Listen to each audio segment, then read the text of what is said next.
April 8th, 1943. The moon hung pale and cold over central France. Below, a patchwork of fields lay under German occupation, dark, silent, waiting. At 27,000 feet, inside a roaring RAF Halifax bomber, a single woman stood near the open hatch, her parachute straps biting into her shoulders. Her name was Nancy Wake, codename Helene, known to the Gestapo as the White Mouse. She checked her Sten gun one final time before gripping the side rail. Her orders were clear: organize resistance, sabotage supply lines, and outsmart the Gestapo patrols that hunted her every move. The red light blinked. Wind screamed into the aircraft. For a moment, she hesitated, then jumped. The world turned silent except for the rush of air. Her parachute snapped open above the sleeping countryside.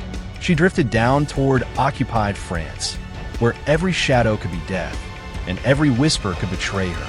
As her boots touched the damp grass near Montlucan, she pulled off her chute, buried it under loose soil, and vanished into the woods.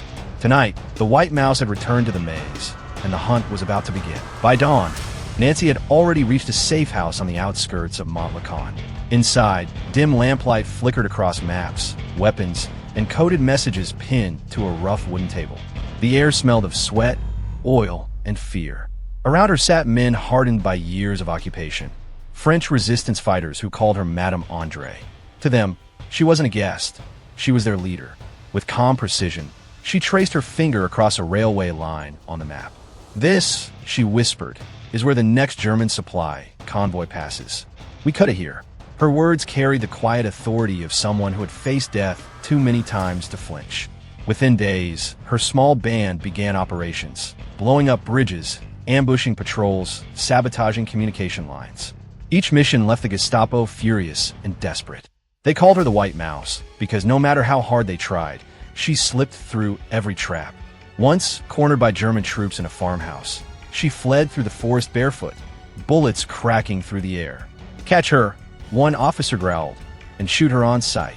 But Nancy Wake was already gone, moving like smoke, her will sharper than any weapon she carried. By summer of 1944, Nancy's resistance network had grown into a small army, more than 7,000 men armed with smuggled weapons and unshakable resolve.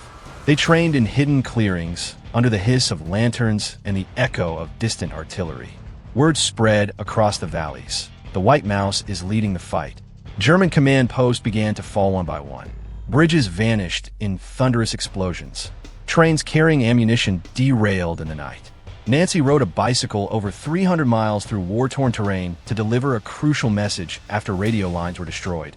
A journey through checkpoints, forests, and near capture that would have broken most soldiers. But she never stopped. When Allied forces finally pushed into France, they found her leading men through the mountains, directing ambushes and supply drops with unyielding precision. Her courage lit a spark in every fighter who stood beside her. To them, she wasn't just a commander, she was hope in human form. As the German lines crumbled, Nancy stood among the smoke and ruin of a liberated town, her clothes torn, her face streaked with dust. Around her, the French sang. The White Mouse had done it. She had fooled the Nazis once again, and freedom had found its way home. The war's end brought silence, but for Nancy Wake, it was a silence heavy with memory. She had watched comrades fall, villages burn, and entire nations tremble under the weight of tyranny. And yet, she never sought fame or recognition. When the medals came, she accepted them quietly. The George Medal from Britain, the Medal of Freedom from the United States, and the Croix de Guerre from France, each one a silent testament to her defiance. Years later, when asked how she survived it all, she laughed softly. "Easy," she said. "I was too busy to die." Behind that wit lay a lifetime of courage.